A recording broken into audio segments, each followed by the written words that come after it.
Waalaikumsalam warahmatullahi Buya mohon penjelasan tentang jual beli. Saya belum paham dalam satu barang kan hukumnya haram dengan dua harga. Mohon penjelasannya Buya. Assalamualaikum warahmatullahi wabarakatuh. wabarakatuh. Kemudian masalah menjual dengan dua harga tidak seperti yang sering dipahami oleh sebagian Ustadz. Dipikir menjual dengan harga itu begini, ibu saya jual mobil saya 50 juta kontan, 60 juta kredit. Kemudian ibu berkata, Buya saya ambil yang kontan saja 50 juta. Maka ini bukan jual beli yang dilarang, sebab memang saya menawarkan dengan dua harga, tapi keputusan terakhir dengan satu harga. Ini ada orang sering salah sehingga ada orang nawarkan dengan dua harga, dimarahi sama Ustadz itu. Jangan nawarin begitu, nggak boleh itu. Lah orang nawarkan biarpun 100 harga pun boleh. Kalau kredit setahun 60 juta, kredit 2 tahun 65, kredit 3 tahun 70, kredit ini pilih mana? Itu sah. Karena itu belum transaksi. Ya namanya orang salah paham kan bisa saja. Dan ini ada di Cirebon seperti itu, katanya Pak, nggak boleh seperti itu. Kalau kita mau jual beli itu tidak boleh menawarkan dengan dua harga. Itu yang tidak boleh. Jual beli dengan dua harga nggak boleh itu. Haram, nggak sah. Mana ada jual beli kalau saya ngomong, ibu ini mobil kontan 50 juta, kredit 5 tahun 65, kredit 10 tahun 70, tambah lagi. Ini belum jual beli, nawarkan, tinggal pilih mana ibu. Baru ibu ngambil, saya pengen kredit 10 tahun Buya dengan 70 juta. Oke, transaksinya ini satu harga. Yang dimaksud dua harga yang tidak diperkenankan itu begini, ibu saya jual mobil ini kontan 50 juta, kalau kredit 5 tahun 60 juta. Ibu mengatakan oke, setuju Buya, bubar kita. Nah ini dua harga. Di saat saya nagih ke ibu berapa?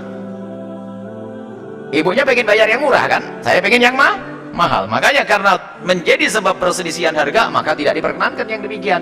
Tapi kalau saya mau ambil pesan, Buya saya ambil kontannya 50 juta, saya bilang oke, maka ya satu. Ini tolong, ini adalah termasuk fikih salah faham ini. Kayaknya ini kampung-kampung ada nggak boleh. Kata siapa? Kata Kiai. Oh iya mon, ya mungkin lagi bobok waktu itu, lagi ngantuk. Tidak, jadi yang dimaksud dua harga adalah kita menawarkan dua harga dan pembeli pun mengiyakan dengan dua harga, berpisah tanpa memilih salah satunya, maka transaksi semacam ini menjadi sebab perselisihan. Sehingga semua transaksi yang menjadi sebab perselisihan tidak diperkenankan. Harus ada kejelasan. Itu adalah menjual dengan dua harga. Baik, ini saja insyaallah. Semoga Allah Subhanahu wa taala memberikan kepada kita ilmu yang manfaat, menjadikan kita semakin kenal Allah, semakin cinta kepada Allah Subhanahu wa ta'ala. Dan jangan lupa hidupkan masjid-masjid kita dengan iktikaf di malam-malam 10 akhir bulan Ramadan. Dan jangan menunggu hari ganjil saja. Kami ulang-ulang, hilangkan budaya menghidupkan hari ganjil saja. Sebab budayanya orang-orang soleh, ulama bukan seperti itu. Mereka menghidupkan semua malam-malam 10 akhir bulan Ramadan, hanya beliau menekankan di hari ganjil. Rupanya kita yang faham hanya penekanannya di hari ganjil, tak hari yang lainnya tidak dihidupkan. Ini kan problem. Dan mohon dicermati, setiap masjid yang biasa gaya tanggal 21 saja ini adalah malam Lailatul Qadaran, itu dijamin jamaahnya diajak esok hari ke masjid lagi sudah nggak mau. Kalau ditanya sudah ke masjid, yuk kita cari Lailatul Qadar, sudah saya kemarin Lailatul Qadar. Adapun yang terjadi di tempat-tempat seperti Hadramut, misalnya ada malam khatam malam 21, khatam tanggal 23, khatam Quran, itu bukan berarti di hari sebelumnya nggak ada itikaf, nggak ada. Hanya difokuskan di hari itu untuk khatamul Quran agar orang dari tempat lain kumpul di situ. Tapi selain hari itu di tempat lain mereka juga ibadah. Jangan salah paham, lihat. Makanya ada sebuah masjid karena biasa tanggal 27-an misalnya, atau 25-an itu, coba diramekan, waduh susahnya setengah mati. Karena sudah terbiasa dengan Lailatul Qadarnya tanggal 25. Jadi bikin Lailatul Qadar, sudah memastikan dia lebih tahu dari Rasulullah. Dan jangan suka mencari-cari istilah Lailatul Qadar, tidak usah jadi tanda-tanda. Lailatul Qadar disembunyikan oleh Allah, selagi disembunyikan anggap itu sembunyi. Coba kalau sudah ada yang ngomong, sepertinya Lailatul Qadar itu tanggal 25. Oh iya, ada tanda, waduh sudah kelewat. Sudah kelewat. Besok diajak, yuk itikafan. Oh sudah kelewat, ngapain?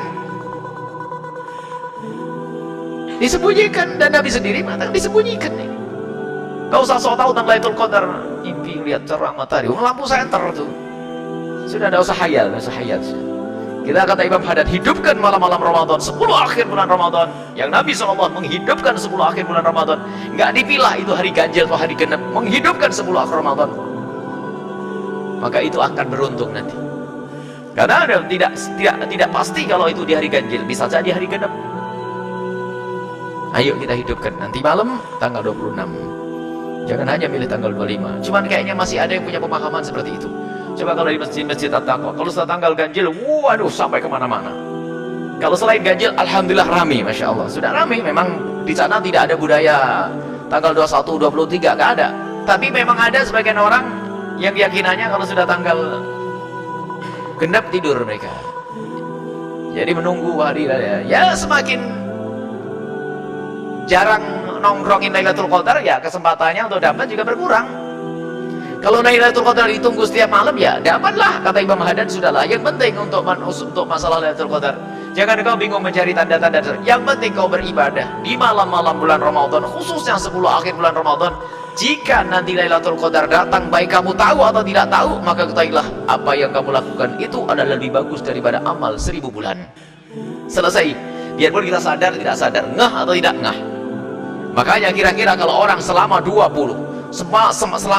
hari bulan Ramadan menghidupkan dengan ibadah-ibadah, atau selama Ramadan semuanya, kalau datang Lailatul bulan Ramadan, dapat atau tidak?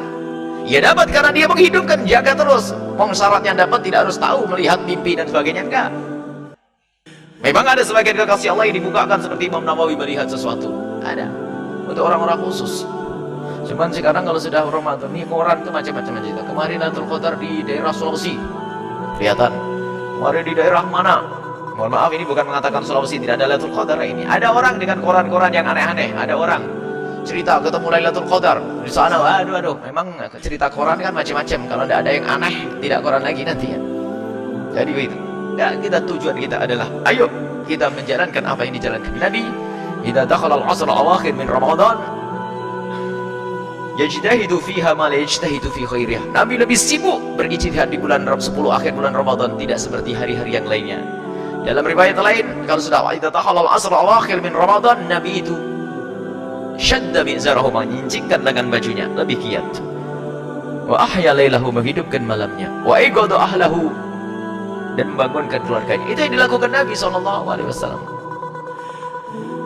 Bukan hanya memilih hari-hari ganjil. InsyaAllah ini pemahaman sudah jelas disampaikan pada yang lainnya, dan khusus para asatid, guru-guru mulia, tidak usah pergi ke At-Taqwa untuk bergabung dengan Buya. Malah kami himbau bagi ustaz-ustaz, tokoh masyarakat, pembimbing, mereka lebih baik menghidupkan di musola masjid masing-masing. Musola nggak apa-apa kalau masjidnya jauh. Sebab Lailatul Qadar tidak harus untuk menghidupkan malam Ramadan, tidak harus di masjid. Cuman kalau di masjid itu memang iktikaf. Jadi kalau orang di masjid itu mendapatkan pahala iktikaf, niru Nabi, menghidupkan 10 akhir Ramadan, niru Nabi. Kalau ibu yang nggak bisa pergi, khususnya adik-adik putriku, di rumah saja lu, ibadah di rumah sudah sama, nanti mendapatkan pahala kemuliaan daripada harus keluar dengan hayat, dengan cara yang tidak tertarik, tidak terhormat, malah menjadikan Allah murka. Lebih baik di rumah baca Al-Quran, zikir, matikan televisi, jauhkan bantal, sudah selesai. Sambil berzikir, Allah mulia itu. Hidupkan malam-malam itu dengan ibadah. Maka saat itu kalau Lailatul Qadar tiba, apa yang dilakukan dari amal baik itu lebih bagus daripada amal 1000 bulan. Jangan lupa, kegiatan-kegiatan selanjutnya adalah majelis tetap berjalan hingga Lebaran.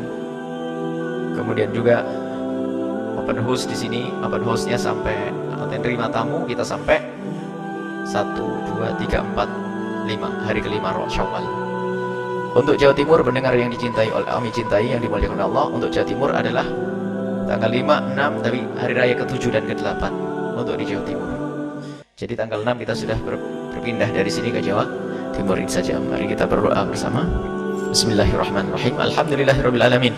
Allahumma shalli ala sayyidina Muhammad wa ala sayyidina Muhammad. Irhamna wa la tu'adzibna, wansurna wa la takhdhulna, wa'afina wa la tumridna, wa akrimna wa la tuhinna, wa athirna wa la tusir alaina, innaka ala kulli syai'in qadir. Allahumma ya Allah, ya Hayyu Wahidan yang Maha Hidup, berikan kepada kami kehidupan yang baik dan Kau ridho ya Allah. Ya Allah, ya Mu'id, Wahidan yang membangkitkan hamba-hambanya, bangkitkan kami kelak bersama orang-orang yang kau cintai, bersama kekasihmu Nabi Muhammad. Ya Mumit, wahai zat yang mematikan hamba-hambanya, matikan kami setelah panjang umur dalam keadaan husnul khatimah ya Allah. Ya Allah, ya Allah, Kau maha tahu tentang keadaan kami. Muliakan kami di dunia dan di akhirat. Muliakan di diri dan keluarga kami dan masyarakat kami. Jaga iman kami, jaga akidah kami, jaga anak-anak kami semua ya Allah.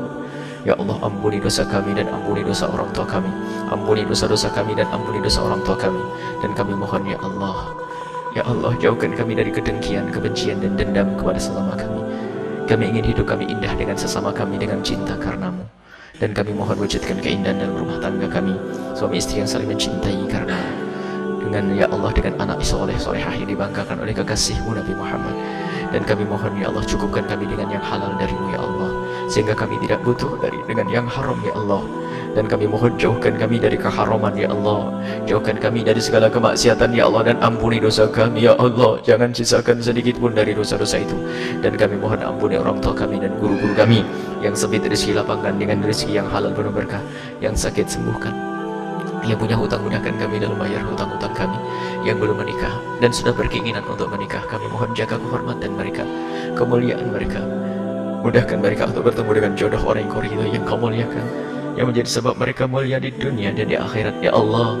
Berikan kepada kami semua yang berjuang di sini keikhlasan, ketulusan. Semua yang berjuang di sini ketulusan dan keikhlasan ya Allah. Semua yang berjuang di sini ketulusan dan keikhlasan ya Allah. Dan kami mohon ya Allah, kami mohon ya Allah, kami mohon ya Allah, kirimkan ke tempat ini orang tulus dan ikhlas ya Allah, dan jadikan kami bersama mereka. Engkau maha tahu tentang keadaan di sini ya Allah. Pembangunan ya Allah, ya Allah, untuk mengadakan sarana untuk belajar para hamba-hamba yang diwasiatkan oleh kekasihmu Nabi Muhammad, untuk memuliakan para penuntut ilmu. Maka kami mohon kirimkan ke sini, ke tempat ini, hamba-hambamu yang akan memuliakan para penuntut ilmu itu ya Allah, dan jadikan mereka kelak ulama-ulama kekasihmu Nabi Muhammad. Berikan kepada kami dan mereka semua ilmu yang bermanfaat. Panjangkan umur kami dan umur mereka semua dalam ketaatan serta sehat walafiat, dan berikan kepada kami semua husnul khotimah, mati dalam keadaan iman.